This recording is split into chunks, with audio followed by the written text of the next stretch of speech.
안녕하세요. 제 나이도 어느새 이제 40이 넘었네요. 그간 시집에서 겪은 일들 정말 힘들고 길었죠. 이제 그 얘기를 여러분들에게 들려드리고자 합니다. 남편과 저는 취미 활동을 하는 온라인 카페에서 알게 되었고, 그 오프라인 모임에서 처음 얼굴을 보게 되었답니다. 남편이 먼저 제게 적극적으로 다가왔고, 저도 싫지 않았어요. 남편의 성격은 호방하고 놀기도 좋아하며 재주도 많은 사람이었죠. 기타를 잘 다루고 노래도 잘했답니다. 음악을 좋아하는 저는 남편의 그런 점이 참 마음에 들었어요. 그런데 아무리 좋아도 싫은 조건이 있더군요. 남편은 세상 여자들이 모두 기피한다는 홀어머니의 외아들이었어요.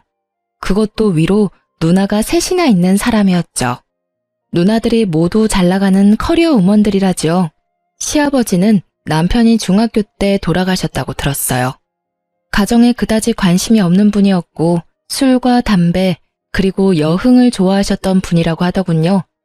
재계에서 알아주는 사람이었지만 막판에는 결국 파산을 하셨다고 했어요. 그래서 시어머니가 이를 악물고 돈을 벌었다고 하더군요. 근데 얼마나 악바리로 모으셨는지 남편이 30살쯤 되던 해에는 서울 신촌에 5층짜리 건물을 짓게 되었을 정도로 재산을 모았다는 것이었어요. 시어머니는 게다가 오로지 아들밖에 모르는 사람이라죠. 시어머니가 38세에 낳은 아들이라 얼마나 귀엽게만 키웠을지 짐작이 가더군요. 연애한 지 1년 만에 결혼 이야기가 나왔지만 선뜻 결정이 안 섰어요. 우리가 결혼할 때쯤 시어머니의 나이는 이미 70이 가까웠죠. 비교적 늦게 며느리를 맡게 된 시집에서는 며느리가 어머니를 모시며 같이 살 것을 기정사실화하고 있더라고요. 남편도 그랬고요. 정말 발이 안 떨어지더군요. 제일 걱정거리는 아버지가 일찍 돌아가셨기에 남자가 가정에서 해야 하는 역할에 대한 롤모델이 없다는 것이었어요. 저희 친정은 부유하지는 않지만 단란한 집안이었어요. 아버지가 반듯하시고 엄마도 자애로우셨죠. 그러니까 각자가 가정에서 맡아야 할 역할을 모두 잘하는 그런 집안이었어요. 이런 친정에서 살다가 남편의 적극적인 구애로 영 다른 환경으로 시집을 가게 된 저. 이제 저의 그 험난한 시집살이를 여러분께 낱낱이 들려드릴게요. 시어머니 소유 5층 건물에는 다양한 상가가 입주해 있었는데 그 중에 1층에서 시어머니가 식당을 크게 하고 있었어요. 건물 5층에는 살림집과 사무실이 함께 있었는데 남편이 그 사무실을 차지하고 사업을 하고 있었고요. 시집살이 며칠 만에 벌써 제 심기가 불편한 일이 벌어졌죠. 너는 참 살림을 잘하는구나. 우리 딸들은 영 살림하고는 거리가 멀어. 하긴 걔들이야 공부만 했으니까. 나도 일하면서도 딸들 일 안 시켰어. 참 묘한 뉘앙스가 풍기는 시어머니의 말이었어요. 그러니까 우리 엄마는 저를 살림에 부려먹었다는 건가요? 그리고 시누이들은 공부만 했고 저는 일만 했다는 말로도 들리더라고요. 저도 대학을 나온 사람이었어요. 그냥 살림 참 잘하는구나 까지만 했으면 얼마나 좋았겠어요. 이 말은 저에 대한 말일 뿐만 아니라 우리 부모님에 대한 말이기도 했죠. 기분이 참 나빴답니다. 한마디 할 수밖에 없었죠. 어머니, 저도 친정에서는 손에 물 안 묻히고 공부만 하던 사람이에요. 저희 어머니도 일을 하셨지만 저희들 일 안 시키셨고요. 그렇지만 저희 집에서는 아버지도 가끔 우리 남매가 좋아하는 별식을 만들어 주시기도 하세요. 다들 기초적인 집안일 정도는 엄마가 아니더라도 할 수 있게끔 키워주셨어요. 제 말대꾸가 불만인지 시어머니가 꿍얼꿍얼 거리더군요. 시집 온 지 며칠 만에 기분이 제대로 상한 저는 퇴근한 남편을 붙잡고 어머니가 이러저러한 말씀을 하시더라 기분이 좋지 않았다 라고 말을 했죠. 하지만 남편은 그게 무슨 문제인지 모르겠다는 듯 어리둥절하다가 그저 웃고 말더라고요. 그리고 시아버지가 남편이 중학교 때 돌아가셨기에 가장의 역할이 뭔지 알지 못할 거라는 저의 걱정은 그대로 들어맞고 있었어요. 남편은 가정이 어떻게 돌아가고 있는지 관심이 1도 없더라고요. 철저히 공과 사를 구별하는 사람이었고 절대적으로 공을 앞세우는 사람이었죠. 회사 일 밖에는 모든 일이 안중에 없더라고요. 남들은 제가 시어머니가 건물주인 부잣집으로 시집을 갔다고 부러워했죠. 하지만 건물 한 채가 아니라 10채가 있으면 뭘 하나요? 시어머니는 정말 돈을 안 쓰는 구두쇠 중에 구두쇠였답니다. 아주 기초적인 생활비만 주곤 했어요. 제 용돈 같은 것을 따로 기대할 수도 없었죠. 그래서 저는 남들이 부러워하는 부잣집으로 시집가서 돈은 쪼개고 쪼개서 써야만 했답니다. 시어머니가 1층에서 식당을 경영하니 거기서 가끔 끼니를 때울 수도 있으련만 늦게 며느리를 보아 며느리 재미를 단단히 보아야겠다고 생각한 시어머니는 매 끼니를 5층 살림집에 올라와서 먹었죠.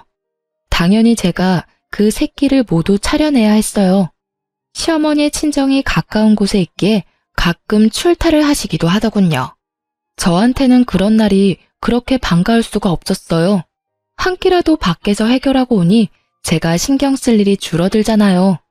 5층 살림집은 옥상에 면에 있어서 아직 초여름인데도 많이 덥더라고요. 그런데 그해 여름 정말 살인적인 더위가 우리나라를 덮쳤죠. 보통 36도, 37도를 오르내렸어요. 가뜩이나 더운 건물 옥상의 면한 살림집에서 저는 정말 숨도 제대로 쉴 수 없었답니다. 어머니, 에어컨 한 대만 거실에 설치해주세요. 숨이 막혀서 도저히 못 살겠어요. 제가 가만히 앉아만 있는 사람도 아니잖아요. 이 상태에서는 가만히 앉아있는 것도 힘들어요, 어머니.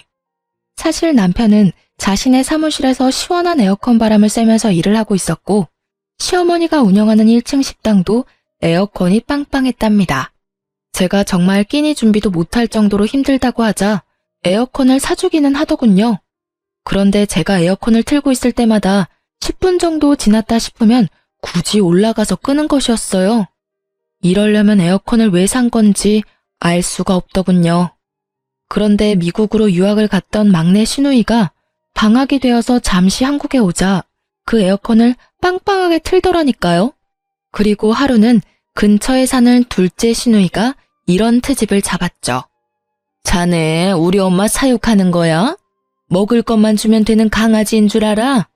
근처에 사는 둘째 시누이는 자주 집에 들러서 제 살림에 깊숙이 관여하고 있었어요.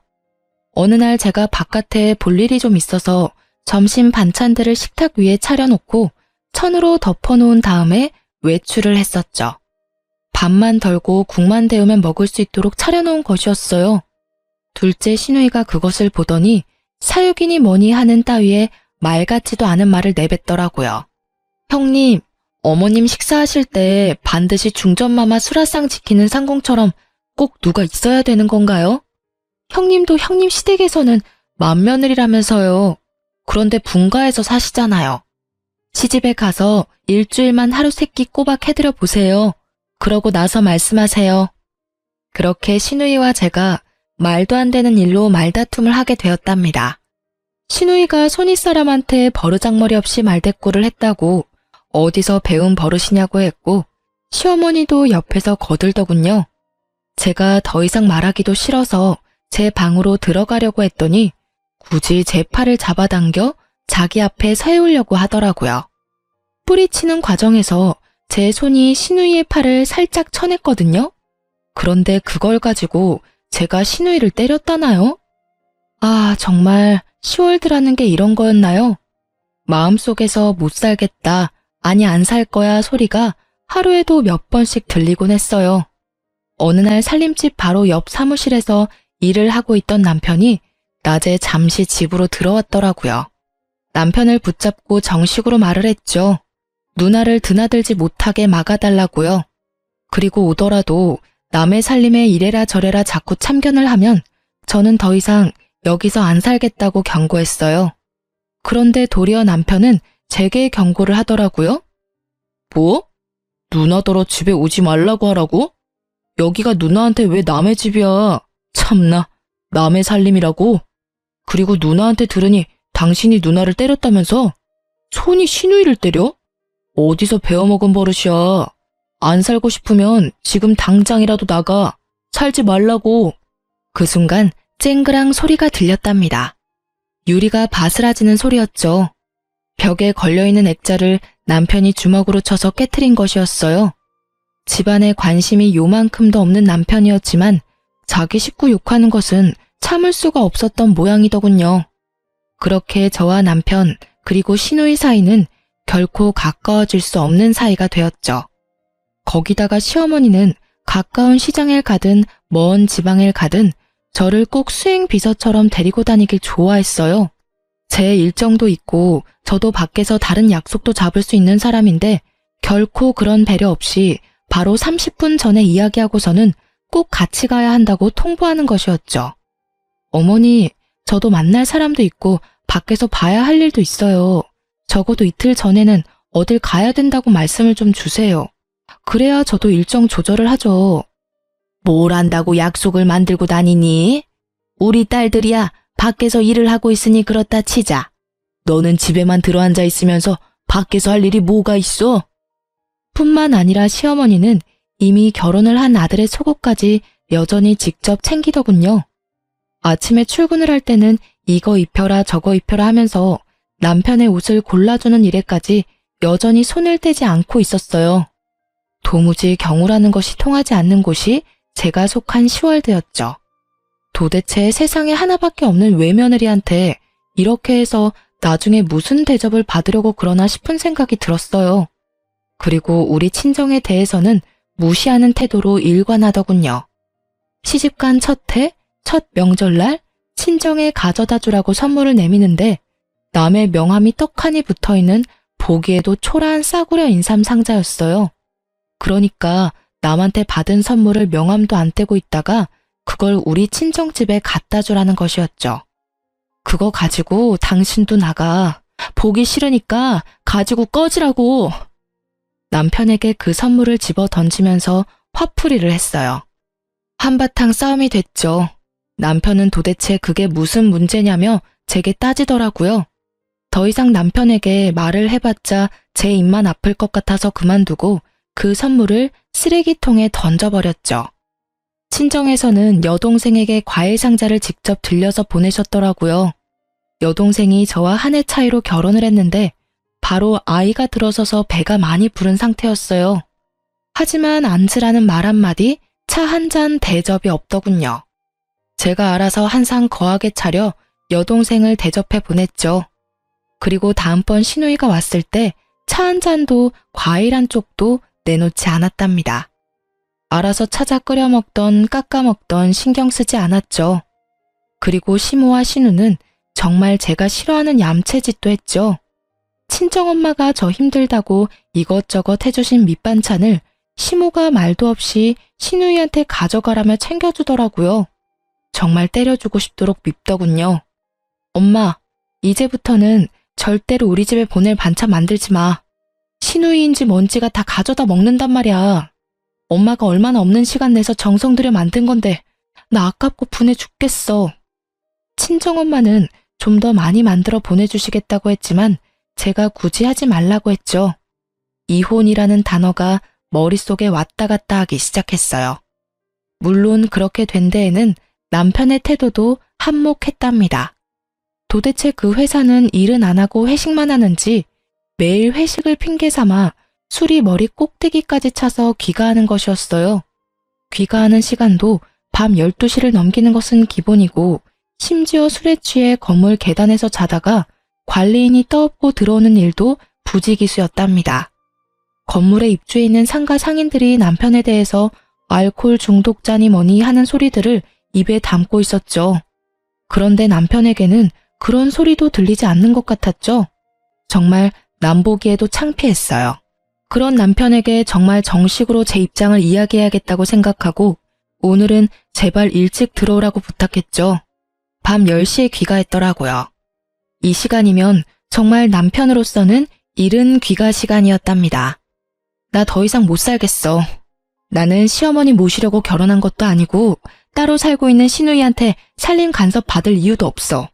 이러려면 돈 주고 말 잘 듣는 파출부나 가정부를 부르면 될 일이었잖아. 우리 당분간 따로 있자.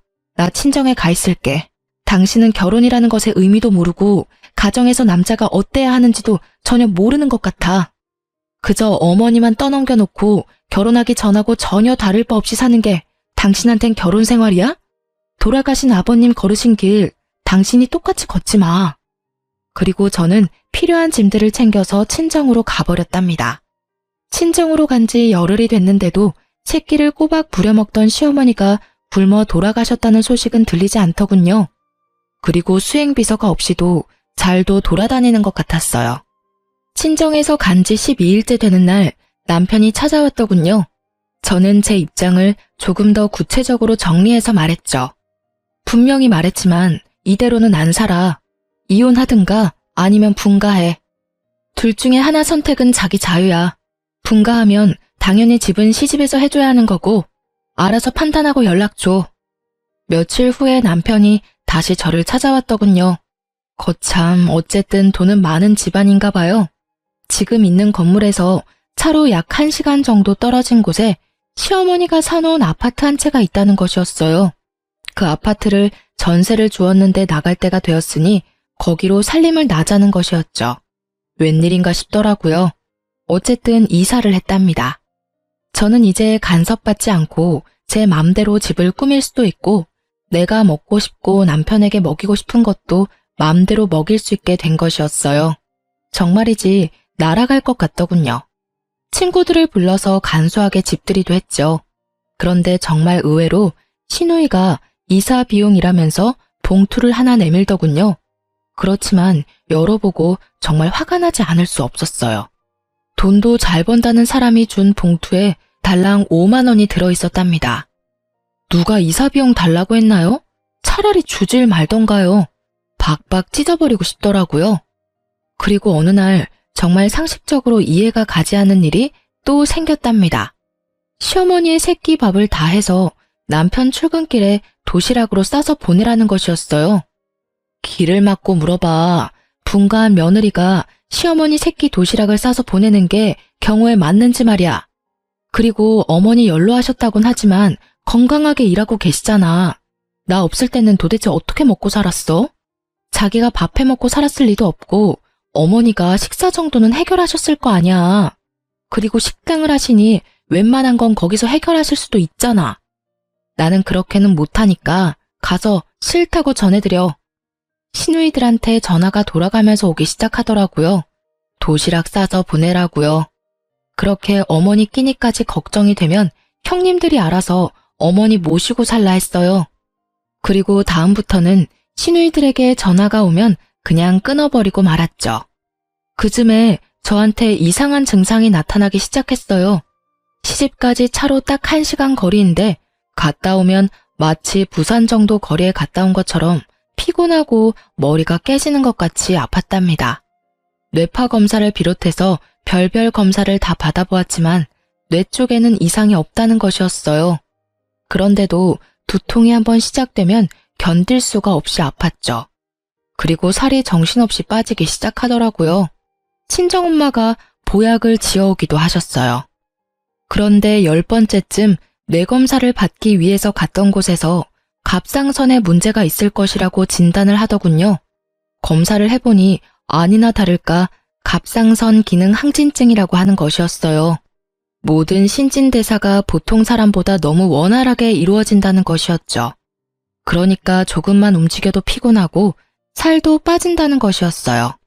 모든 신진대사가 보통 사람보다 너무 원활하게 이루어진다는 것이었죠.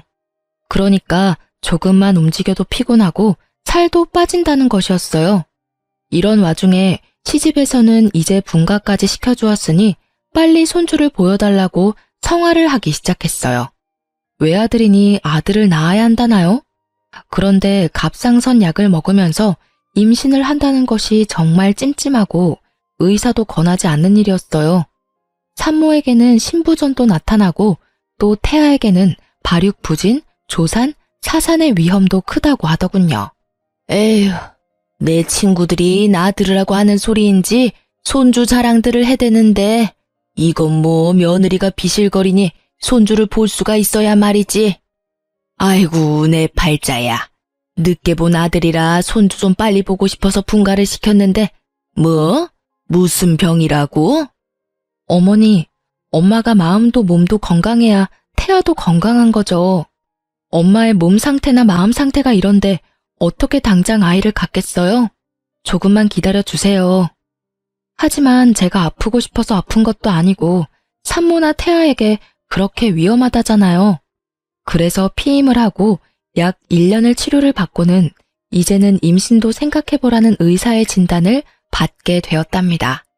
이제 저는 아이를 갖기 위해 노력했죠. 그런데 하늘을 봐야 별을 따죠. 이사했다고 해서 제 버릇 개 주겠어요? 아마 그런 버릇은 개도 안 받을 것 같더라고요. 역시 새벽 귀가나 아니면 아예 시집 건물에서 자고 바로 출근하는 일이 허다했어요. 자고 바로 옆 사무실로 출근을 해버리면 되니까요. 이사를 하던 해 여름이 끝나갈 무렵 태풍이 몰려오면서 많은 비를 뿌렸답니다. 우리가 사는 아파트 근처에 하천이 범람할 것이라고 대피를 준비하라는 안내방송이 밤새 계속되었고 뉴스 자막에도 하천에 범람 위험이 있다며 알려주더라고요. 하지만 남편놈은 저 혼자 집에 있는 걸 알면서도 전화 한 통 없더군요. 그렇게 위험한 상황이 지나고 난 후 저는 아예 도어락 비밀번호를 바꿔버렸어요. 그리고 아무리 문을 두드려도 열어주지 않았죠. 이런 상황인데 손주를 빨리 내놓으라니 도대체 황당하기 이를 데가 없었답니다. 정말 잘못한 걸 알아서 그러는지 아닌지 모르겠지만 잘못했다고 싹싹 빌기에 이번에만 용서해주기로 하고 문을 열어주었죠. 평생 함께 안 살 거라면 모르지만 살 거라면 이제 아이 가질 생각도 해야 된다는 것을 알아듣게 설명했어요. 알아들었는지 어쨌는지 귀가 시간이 약간 당겨졌고 그로부터 약 5개월 후에 임신을 했다는 진단을 받을 수 있었답니다. 간간히 들리던 그 도시락을 안 싸보내는 것에 대한 불만도 쏙 들어갔죠. 아이를 가지니 시집에서 저를 대하는 대접이 조금은 나아지더라고요. 그날도 사고를 고아놓았으니 가져다 먹으라는 연락을 받고 시집으로 갔죠. 시어머니와 찻잔을 마주하고 앉아서 얘기를 나누고 있었어요. 돌아가신 시아버지의 형제분으로 작은 아버지가 있었지만 그 댁에도 딸만 넷이었어요. 시어머니는 아이는 꼭 아들이어야 한다고 여러 번 강조하더군요. 참나, 그게 어디 제 마음대로 되나요? 그리고 저는 예쁜 딸이 더 좋겠다는 생각을 하고 있었답니다. 물론 시어머니에게 말은 안 했지만요. 그런데 대화 끝에 시어머니가 갑자기 좀 엉뚱한 말을 하는 것이었어요. 예, 네 시아버지 들어오실 시간 됐다. 갈비찜 좋아하신다. 얼른 좀 장만해라. 아이고, 시간이 벌써 이렇게 됐구나. 그런 건 좀 미리미리 챙겼어야지. 곧 들어오실 텐데 시간이 없지 않니? 어머니, 무슨 말씀이세요? 아버님 돌아가신 지가 거의 20년이 되어 오는데 무슨 갈비찜을 장만해요. 어머니 갑자기 왜 이러세요? 느낌이 정말 이상했어요. 그런데 시어머니가 그날은 곧 정신을 수습하더라고요. 한숨 놓았지만 다음번에 시집에 갔을 때 들은 얘기는 정말 절망적이었죠. 내 친구들하고 한강에 물놀이를 갔는데 글쎄 저쪽에서 네 남편이 둥둥 떠내려오지 않겠니? 그래서 내가 얼른 뛰어들어가서 건졌다. 갑자기 정신이 번쩍 들더라니까요. 남편에게 상황을 이야기하고는 바로 어머니를 병원에 데려가 뇌 MRI를 찍어야 했어요. 미리 조금은 예상하고 있었지만 막상 치매 진단이 나오자 가슴이 덜컥 내려앉더군요. 시누이들에게도 물론 이 소식을 다 전했죠. 말하는 것만 들을 때는 세상에서 제일 효녀들인 새 시누이가 또 시끄러워지기 시작했어요. 빨리 저희더러 다시 합가를 하라는 것이었죠. 그렇지만 몸이 무거운 상태이고 출산이 임박해 있었어요. 아이가 태어나면 육아 문제까지 겹치니 어머니를 당분간 병원에 모시자고 했죠. 자식도 없는 할머니처럼 왜 병원에 모시냐며 또 한바탕 난리가 났답니다. 첫 아이라 그런지 배도 많이 부르고 제 한몸 움직이기도 힘들었어요. 그런 사람이 합가를 해서 무슨 일을 할 수 있단 말인가요? 그래서 결국은 제가 출산을 하고 아이가 어느 정도 자랄 때까지만 시어머니 옆에 사람을 두기로 결정을 하고 까다롭게 골라서 아주머니 한 사람을 붙여두었죠.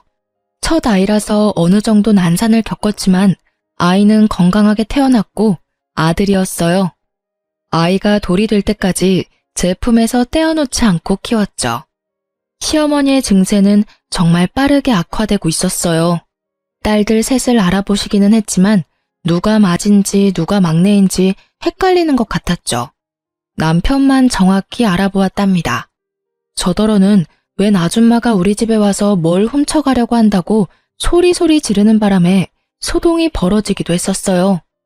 어느 날, 그날도 시어머니가 간병하는 아줌마더러 동서라고 부르면서 어떻게 이렇게 오랜만에 왔냐는 둥 헛소리를 한 다음 잠에 떨어진 날이었어요. 가만히 시어머니의 얼굴을 바라보았답니다.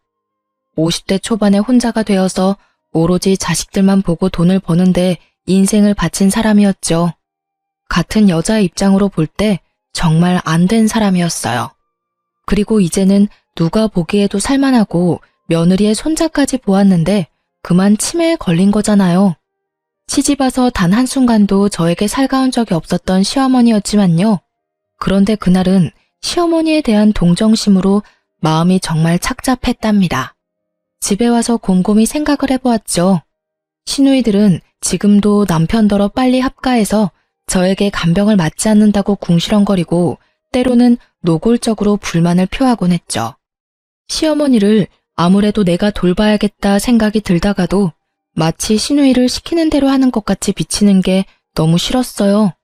그리고 치매 환자를 돌보는 것, 그 길이 얼마나 험난할지 상상만으로도 끔찍했답니다. 어느 하루 시집에 가서 아줌마에게 물수건을 받아서 시어머니의 얼굴과 손을 씻겨주고 밥을 먹도록 도와주었어요. 애미야, 네가 왔구나. 어딜 갔다가 10년 만에 이렇게 돌아왔니? 그동안 정말 보고 싶었다. 미국에 유학을 갔었다면서? 저와 막내딸에 대한 생각이 합쳐지거나 헷갈린 것 같더군요. 그 막내딸도 이제 곧 유학을 끝내고 귀국할 것이라고 들었거든요. 시모는 제 갓난아들을 품에 안고는 마치 태어나고서 처음 본 아이처럼 그렇게 반가워하더라고요. 시어머니를 이리저리 바꿔 뉘어가면서 몸 상태를 살펴보았어요. 고용된 간병인이 아무리 잘 돌봐준다고는 하지만 역시 남은 남이더라고요. 욕창이 어느 정도 와 있었고 몸 구석구석이 깔끔하지는 않더군요. 저는 그 순간 제 인생 전체를 내던져 버릴 수도 있는 결심을 했답니다. 제가 어머니를 떠맡기로요. 남편한테 제 심정을 말하고는 분가에서 살고 있던 집을 정리해서 시집 건물로 다시 들어왔답니다. 아이를 친정에 맡겼고 친정엄마가 며칠에 한 번씩 아이를 데리고 시집으로 찾아와 주셨어요. 시누이들이 또 극성을 떨기 시작하더군요. 돌아가면서 찾아와서는 어머니가 좀 정신이 있다 싶을 때 엄청 극진하게 대하는 것이었어요. 그럴 때는 저를 옆으로 밀어내더라고요. 속셈은 아주 뻔했죠. 어머니가 정신이 있을 때 어떻게든 상속에 대하여 자신들에게 유리하게 해놓으려는 것이었어요. 그리고 어머니가 영 정신이 없다 싶으면 또 저에게 이것저것 트집을 잡아 잔소리를 하는 거였죠. 그렇게 마음에 안 들면 형님이 모셔가세요. 나 안 말려요. 지금 모셔가실래요? 큰형님이 먼저 모셔가시겠어요? 저는 실제로 주섬주섬 시어머니의 짐을 쌌어요.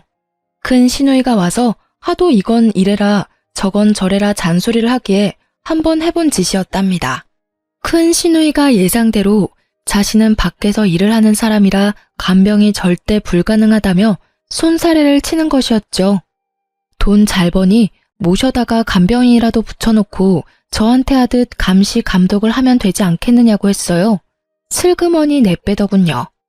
물론 시누이들이 제가 모셔야 한다고 고집을 세우기는 했지만 시누이들의 의견을 따른 것이 아니라 제 스스로 결정한 일이었어요. 그런데 스스로 결정하고 각오를 단단히 했지만 정말 쉬운 일이 아니더라고요. 네가 나 몰래 살던 아파트 다 팔아먹었다면서? 그것도 모자라서 이 집 재산 다 빼돌리려고 도로 들어왔지? 내가 네 속셈 모를 줄 아니? 인연, 어서 도로 나가거라. 시어머니는 이런 말도 자주 입에 담았어요. 그리고 근처에 있는 물건을 갑자기 집어던지기도 했죠. 한 번은 고지서를 담는 작은 목함을 던져 얼굴에 정통으로 맞는 바람에 이마가 찢어지기도 했어요. 시어머니의 상태는 점점 나빠져서 결국은 자신이 할 수 있는 일이 거의 없는 지경에 이르렀죠. 저는 그야말로 시어머니의 손과 발이 되어야 했어요. 그리고 가장 걱정하던 문제가 터졌죠. 이제 배변도 자신의 의지로 조절하지 못하게 된 것이었죠. 배변 문제를 처리하는 것이 너무나 힘이 들었던 저는 시누이들이 올 때마다 손에 들고 오는 먹을 것은 모두 빼앗아서 치워버렸어요. 형님들이 어머니 화장실 문제 한번 도와드려 봤어요? 먹을 것 가지고 오지 마세요. 새끼만 건강하고 적당하게 드릴 테니까 그리 아시고요. 불만 있으면 지금이라도 모셔가시고요. 그렇게 치매 환자의 손과 발이 되어 살던 중 제 몸에 무리가 갔나 봐요. 어깨와 허리가 무너지듯 아프면서 도저히 평상시처럼 움직이질 못하겠는 거예요. 그래서 할 수 없이 간병인을 불렀죠. 그런데 치매 환자가 남과 식구는 어찌나 잘 구별을 하는지 간병인이 뭘 도와주려고 하면 강력하게 거부하고 가져다 주는 밥도 먹지 않는 것이었죠. 저는 거동을 하기가 어렵고 간병인은 거부하고 할 수 없이 시누이들이 당분간 돌아가면서 어머니를 맡기로 의논이 되었던 모양이더군요. 우리 집에서도 아무것도 안 드셔. 집에 가겠다고 자꾸 떼를 쓰신다고. 둘째네 집으로 한번 보내드려 봐야겠어. 둘째 시누이네 집에서도 막내 시누이네 집에서도 시어머니는 한 달을 넘기지 못했어요. 결국은 집으로 다시 돌아왔죠. 제가 온몸에 파스를 덕지덕지 붙이고 다시 시어머니를 돌보기 시작했어요. 정말 제가 전생에 죄를 많이 지었나 보다 생각이 될 정도로 힘든 나날이 흘러갔어요. 그러던 어느 날 어머니가 바깥 나들이를 하고 싶다고 하더라고요. 치매 환자를 데리고 바깥 나들이를 하는 일, 그것도 쉽지 않은 일이었죠. 어쨌든 옷을 제대로 입혀주고 휠체어에 태워서 밖으로 데리고 나갔어요. 나가보니 저 역시 너무나 오랫동안 실내에 갇혀 살았다는 생각이 들더군요. 어머니, 오늘은 날씨가 참 좋죠? 저도 정말 오랜만에 나오네요. 어머니도 나오니까 좋으시죠? 휠체어에 시어머니를 태우고 멀리 가지는 못했지만 동네 곳곳을 돌아보았답니다. 시어머니는 밖에 나가더니 무슨 생각에서인지 동네에 있는 한 가게로 한사코 가자는 것이었어요. 거기서 아이들이나 먹는 군것질거리들을 한아름 사더군요. 군것질거리들도 모두 불량식품이라고 기피하는 것들이 대부분이었고요. 그렇게 많이 군것질거리들을 사더니 몇 개만 빼고는 모두 제게 건네주더군요. 이거 네 시누이들 오면 주지 말고 너만 먹어라. 이거 아주 비싸고 맛있는 거야. 네 남편도 주지 말고 너만 숨겨놓고 먹어. 갑자기 눈물이 핑 돌았답니다. 치매 환자가 정신이 없는 상태에서 한 말이었지만 시어머니가 제게 해준 가장 살가운 말이었어요. 알았어요, 어머니. 숨겨놓고 저만 먹을게요. 어머니 것도 여기 따로 챙겨놓을 테니 아무도 주지 마시고 어머니만 드세요. 시어머니가 아이처럼 좋아하더군요. 그리고 상태는 점점 안 좋아지고 있었지만 일주일에 한 번 정도 친정엄마가 데리고 오는 손자는 정확하게 알아보았답니다. 그리고 제 아이를 보면 거의 울먹이면서 반가워하곤 했죠. 어느새 시어머니는 제게 조금씩 살가워지고 있었고 저는 시간이 갈수록 나빠지는 시어머니 상태에 동정심을 지나서 마치 우리 엄마가 어디가 아픈 듯 마음 한구석이 아파오기 시작했답니다. 남편 없이 오로지 자식들만 보고 악착같이 돈을 벌며 살았던 어머니였지만 자식들은 정말 아무 소용이 없더군요. 하루 24시간을 꼬박 같이 어머니에게 매여서 제 생활은 없었어요. 남편놈은 여전히 예전과 똑같이 어머니만 저한테 맡겨놓은 채 아들로도 남편으로도 그리고 아버지로서도 아무짝에도 쓸모가 없었죠. 그렇게 모진 세월이 흘렀답니다. 시누이들이 자주 들르긴 했지만 오락가락하는 어머니를 붙잡고 이젠 아주 노골적으로 상속에 대한 이야기를 입에 담더군요. 상속 문제에 대해서는 남편도 적극적으로 끼어들었죠. 제 눈에는 모두 아무짝에도 쓸모없는 사람들로 보였어요. 그런데 시어머니는 그렇게 정신이 없는 와중에도 재산권은 꼭 쥐고 놓지 않았어요. 그렇게 시어머니를 모신 지 9년째가 되던 어느 봄날이었답니다.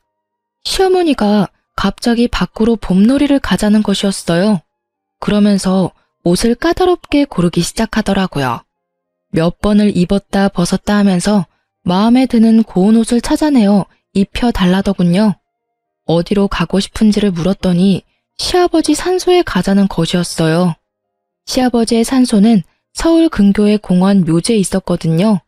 거기까지는 먼 길이었고 꼭 차량이 필요했어요.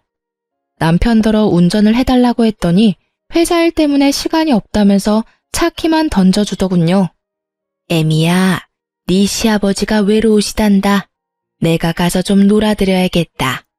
애미 너도 네 시아버지 본 적 없지? 같이 놀러 가련? 산소에야 자주 찾아갔었죠. 갑자기 아버님이 보고 싶으신 거예요? 아버님이 꿈에라도 보이시든가요? 한번 외출을 하려면 그 준비 과정부터 장난이 아니었지만 간신히 차에 태워 시아버지 산소로 데려갔죠. 시아버지 산소 앞에서 시어머니가 눈물을 보이더군요. 한동안 아무 말도 없이 눈물을 보이고 있던 시어머니가 말했어요. 애미야, 네 아버지가 너더러 고생 많이 했단다.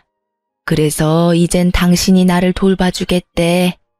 그리고 나한테 잘못했다는 말도 하더라. 하긴 이 양반이 나한테 잘못한 것이 많기는 하지. 참 어머니도 돌아가신 양반이 무슨 말씀을 하실 수 있다고 어머니를 돌봐주신다고 하신대요. 거기다가 잘못했다는 말씀까지 하셨다고요? 어머니, 밖에 너무 오래 계셨어요. 아직은 쌀쌀해요. 오늘은 이만 집에 가시고 다음에 또 바깥 구경 시켜드릴게요. 그렇게 시아버지의 산소에 갔다가 집으로 돌아왔죠. 피곤했는지 시어머니가 오자마자 잠에 떨어지더군요. 늘 하던 대로 다음날 아침에 물수건을 먼저 준비해서 씻겨주려고 방으로 들어갔어요. 그런데 시어머니는 아직 자고 있는 것 같았어요. 치매 환자들이 모두 그러는지 어머니만 그러는지 알 수 없었지만 우리 시어머니 경우에는 새벽같이 일어나서 배고프니 밥 달라고 소리소리 지르면서 저를 부르는 경우가 많았답니다. 그런데 오늘은 그러지도 않고 그냥 잠만 자고 있었어요. 어제 많이 피곤했나 보다 생각하고 물수건으로 어머니의 손을 씻기려는 순간 직감적으로 일을 당했다는 것을 느낄 수 있었답니다. 그 전날도 술에 취해 늦게 들어왔던 남편이 아직 자고 있었기에 고래고래 소리를 질러서 남편을 불렀어요. 제 소리가 심상치 않았는지 남편이 얼른 달려오더군요. 곧 119 구급대가 출동했고 어머니가 병원으로 이송되었어요. 병원에서 어머니가 세상을 뜬 지 이미 서너 시간이 지났다는 것을 확인해 주더군요. 제 입에서 저도 모를 통곡 소리가 튀어나왔어요.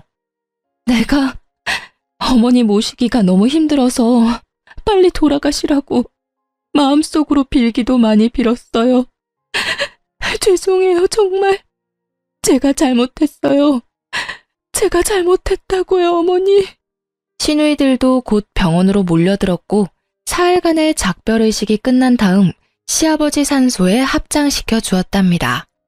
그렇게 장장 9년에 걸친 치매 환자와의 투쟁이 끝났지만 마음은 허전하기 그지없더군요.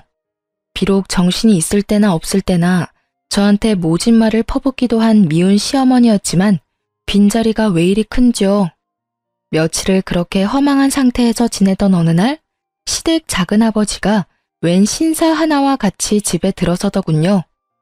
애미야, 네 시어머니께서 살아생전에 나를 시켜 이 변호사분한테 재산에 관한 유언의 공증을 맡기셨다. 그걸 집행하러 온 거야.